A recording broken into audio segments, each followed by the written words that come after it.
Hola, soy Ana González, tu profesora de Historia, y hoy desarrollaremos la semana número 9, ciclo Ordinario Virtual 2019-2.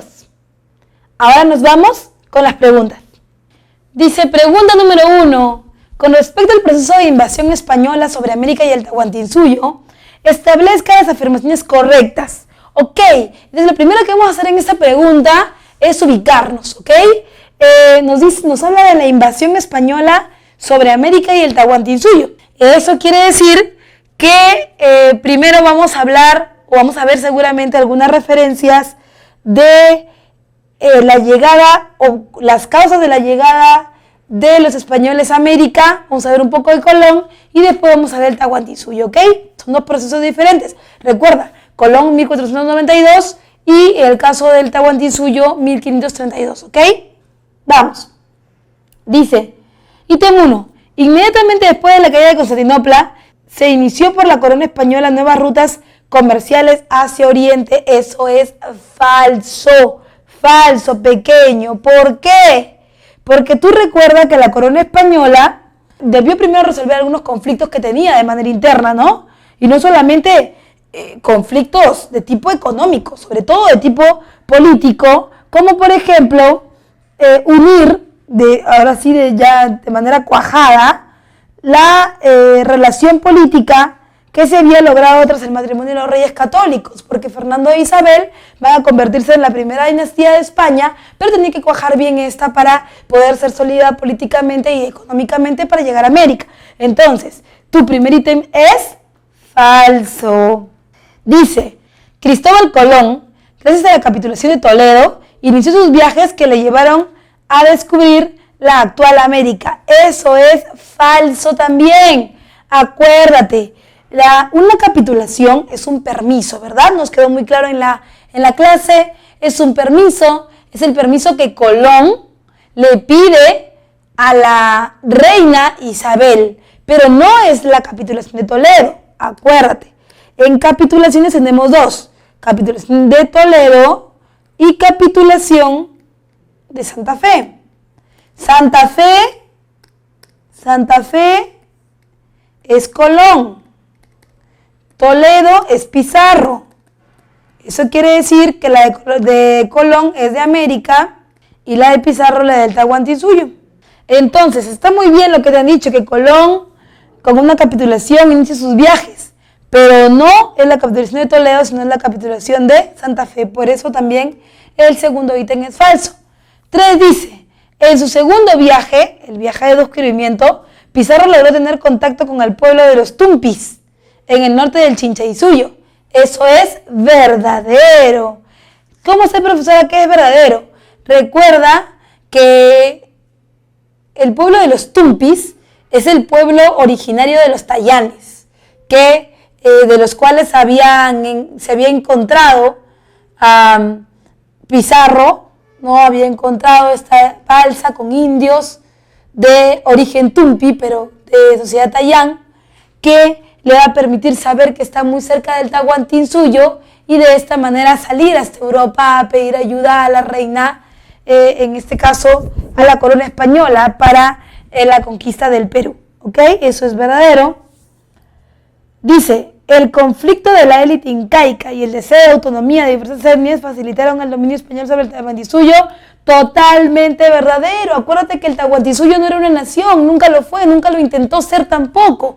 Es decir, en el segundo intermedio, cuando el Tahuantinsuyo no existía y solamente existía la confederación, que te lo he comentado en una separata de la semana 6, la unión de las etnias no implicaba la conjunción de ellas, simplemente la unión por un problema externo que eran los chancas y nada más. Pero finalmente el imperio del Tahuantinsuyo las absorbió y quedó como una gran bolsa con etnias adentro, pero eso no quería decir que se identificaron con el imperio, ni mucho menos. Es más, habían problemas, rivalidades entre las etnias. Las etnias querían su libertad y el imperio no se las permitía. Esa es una de las cosas por las cuales van a rebelarse tanto chancas como huancas, sobre todo, aliarse al imperio español, ¿no? Y por supuesto, el Tahuantinsuyo tiene una élite también en conflicto, ¿no? Porque mientras que llegan los españoles, están en conflicto Huáscar y Atahualpa, que uno es el hijo no escogido de Sapa Inca y el otro es el hijo no legítimo de Sapa Inca. La pelea no es entre ellos, básicamente la pelea es entre las panacas, pero digamos que los protagonistas son ellos. Por eso tu clave es la letra B, solo 3 y 4. Pregunta número 2 dice, un poblador de la localidad de Oruro, departamento de la actual Bolivia, acusa a otro del robo de alguno de sus bienes.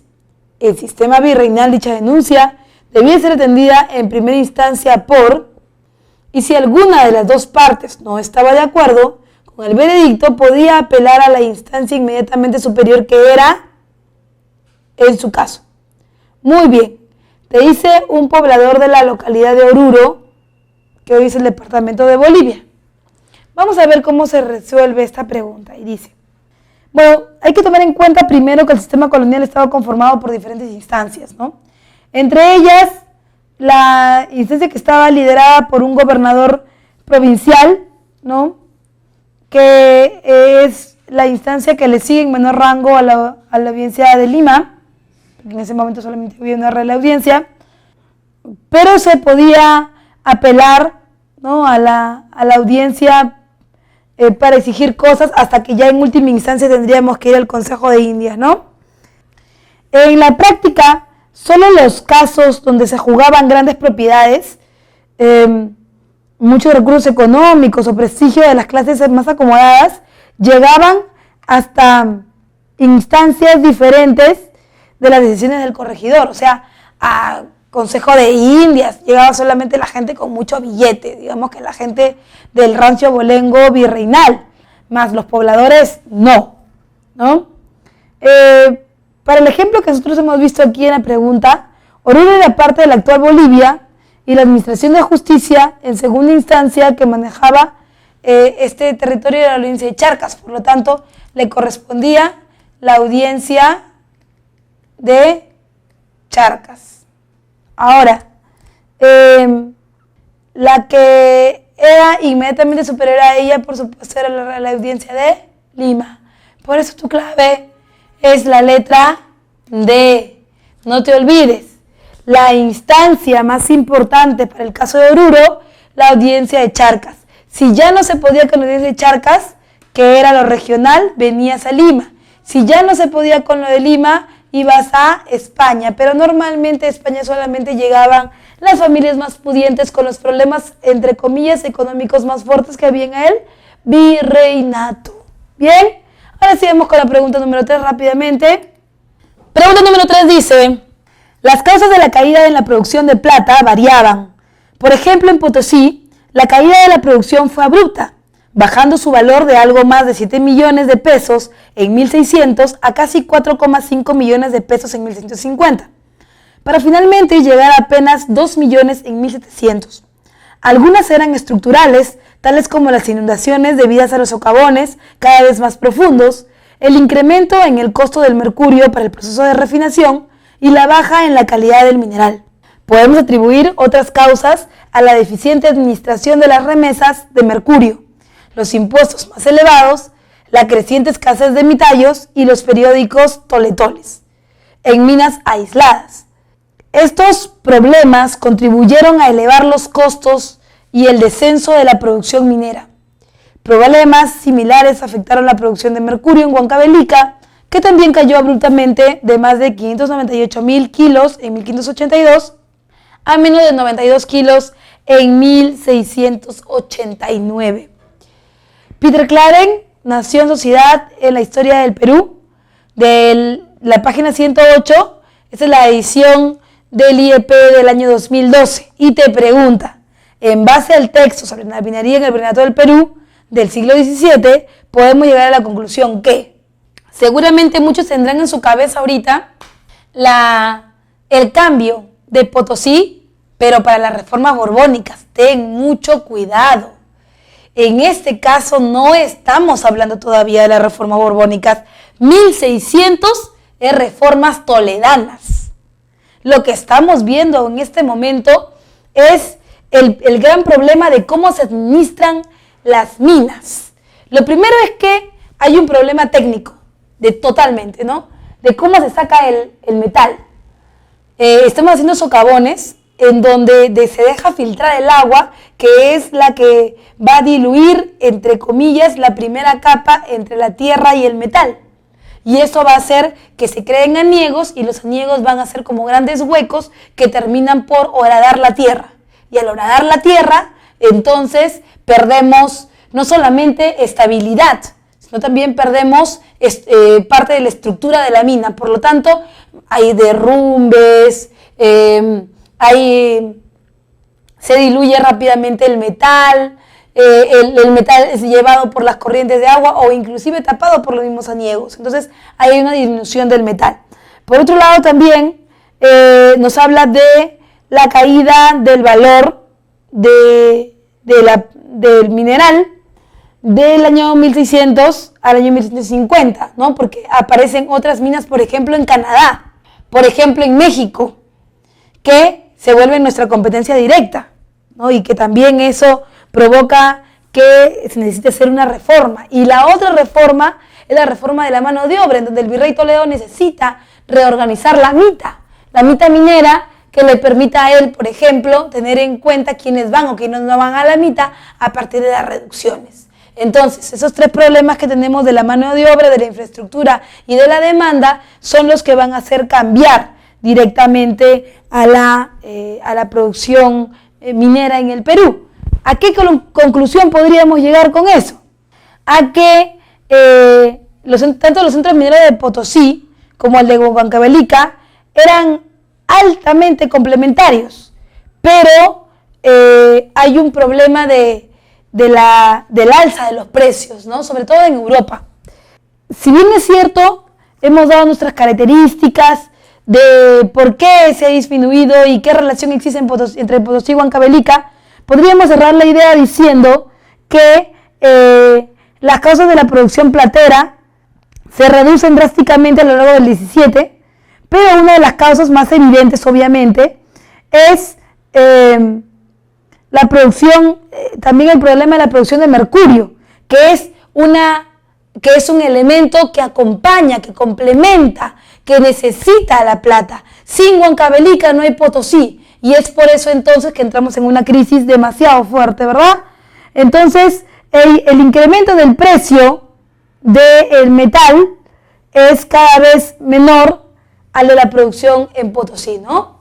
Entonces, si hay un problema con el mercurio, también hay un problema con la plata. Y esta relación directa entre Potosí y Huancavelica es la que provoca la crisis del siglo XVII. Por eso tu clave es la letra C.